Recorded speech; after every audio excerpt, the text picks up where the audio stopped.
L'histoire commence avec un homme d'âge moyen nommé Adam. C'est un ancien détenu qui a été libéré sur parole il y a quelques jours. Sans endroit où aller, sans famille et sans proches, Adam se tourne vers son vieil ami Steve, qui lui permet de rester dans un entrepôt pendant un certain temps. Le lendemain matin, Adam se rend au poste de police local pour présenter le rapport obligatoire sur sa liberté conditionnelle. Même s'il n'a encore causé aucun problème, l'agent de police lui rappelle fermement de ne pas s'impliquer dans quoi que ce soit de suspect. Une seule plainte ou signalement suffirait à le renvoyer directement en prison. Après avoir quitté le commissariat, Adam se rend dans une petite maison louée, où vit désormais son ex-femme. Il n'est pas là pour la voir, mais pour rencontrer son fils, qui est maintenant adolescent. Cela fait 13 longues années qu'il ne les a pas vus. Mais son ex-femme, toujours rancunière après tout ce temps, refuse de le laisser s'approcher et lui dit de partir immédiatement. Comme Adam ne sait même plus à quoi ressemble son fils, il demande à Steve de l'aider à le retrouver. Après lui avoir promis un peu d'argent, Steve accepte et emmène Adam dans un parc.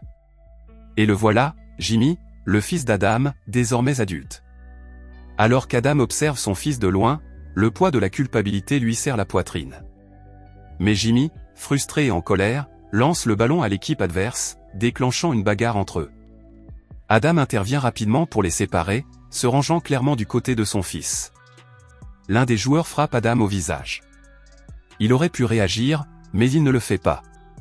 Un faux pas pourrait le renvoyer derrière les barreaux, alors il reste silencieux, ravalant sa fierté.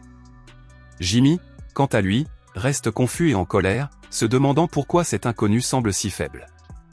Ce soir-là, Adam participe à un petit groupe de soutien pour les personnes ayant un passé difficile.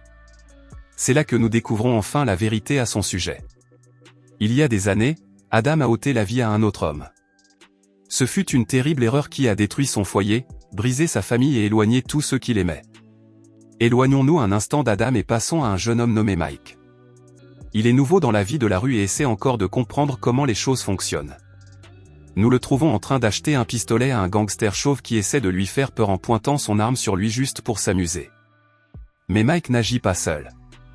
Il fait des courses pour son oncle Siki, un petit dealer qui vend toutes sortes de marchandises illégales, y compris de la drogue. Cette nuit-là, Mike et Siki rencontrent une fournisseuse de drogue nommée Madame Jamal.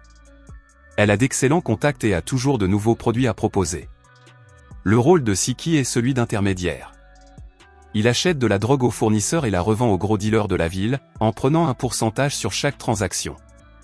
Madame Jamal introduit quelque chose de nouveau, de l'héroïne pure, très rentable, mais extrêmement risquée. Mike, encore naïf, montre immédiatement son intérêt, mais Siki le fait taire.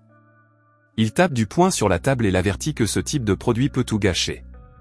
Après avoir terminé avec Madame Jamal, les deux hommes se rendent chez un baron de la drogue locale, l'un des principaux clients de Siki. Cet homme est brutal et craint de tous. Sa cruauté est évidente lorsqu'il punit l'un de ses hommes en lui arrachant un œil pour avoir volé de l'argent. L'attention se porte ensuite sur Ellie, le frère cadet de l'homme tué par Adam il y a 13 ans. Après avoir appris qu'Adam a été libéré de prison, les vieilles blessures ressurgissent pour lui et sa mère. Ellie travaille comme ouvrier du bâtiment, il arrive souvent en retard et se fait réprimander par son patron. En dehors du travail, il est très ami avec Mike. Les deux partagent le rêve de devenir musiciens. Ils jouent dans un petit groupe et rêvent de faire un jour une tournée dans les grandes villes. Après avoir rencontré Mike, Ellie rend visite à sa petite amie Laurie, dans l'espoir de l'emmener dîner. Les deux sont connus pour se disputer pour des choses insignifiantes, et ce soir n'est pas différent. Le lendemain, Mike reçoit une mission de son oncle Siki. On lui demande d'acheter de la drogue à un gang local. Trop effrayé pour y aller seul, Mike convainc Ellie de l'accompagner. Quand ils arrivent, Mike frappe à la porte et une pièce remplie de membres du gang se retourne pour les regarder. Essayant de paraître dur, Mike les avertit de ne pas plaisanter avec lui, mais avec son apparence maladroite et ringarde, le gang éclate de rire. Sur le chemin du retour, Mike se plaint de sa situation. Son oncle le paie peu, alors que les risques sont énormes. Se sentant trahi, Mike commence à élaborer un plan dangereux. Il veut acheter l'héroïne directement à Madame Jamal et la revendre lui-même à un gros dealer, en gardant tout le profit. Ce soir-là, Ellie rend à nouveau visite à Laurie, mais elle lui annonce qu'elle veut rompre. N'étant pas du genre à forcer l'amour, Ellie accepte calmement sa décision et s'en va, le cœur brisé. Pendant ce temps, Adam est assis seul dans le parc où son fils Jimmy passe souvent du temps. Il dessine un couple assis ensemble lorsque Jimmy arrive, intrigué par le dessin. Il parle d'art pendant un moment et Adam l'encourage à essayer de dessiner la même chose. Plus tard dans la nuit, Jimmy continue de regarder le dessin qu'ils ont fait ensemble. Quand sa mère, Donna, le voit, elle reste paralysée. Elle reconnaît immédiatement le style. C'est le même type de dessin qu'Adam faisait il y a des années. La vérité éclate au grand jour lors d'une discussion tendue et Donna finit par admettre que l'homme que Jimmy a rencontré était son père. Encore blessé après toutes ces années, Donna interdit à Jimmy de revoir Adam, lui rappelant qu'Adam les a abandonnés pendant 13 ans sans un mot ni un soutien. Adam, quant à lui, trouve enfin un emploi de barman dans un petit bar. Lors de sa première soirée, Mike entre comme client. Dès qu'il voit le visage d'Adam, il le reconnaît comme l'homme qui a tué le frère d'Ellie il y a longtemps. Plus tard dans la soirée, quand Adam finit son travail et rentre chez lui, Mike et l'assistant de son oncle le bloquent dans la rue. La semaine d'Ellie ne pouvait pas être pire. Elle a commencé quand sa mère a eu une crise cardiaque et a été transportée d'urgence à l'hôpital. Ce jour-là, il avait vu Adam dans la rue, l'homme qui avait tué son fils des années auparavant.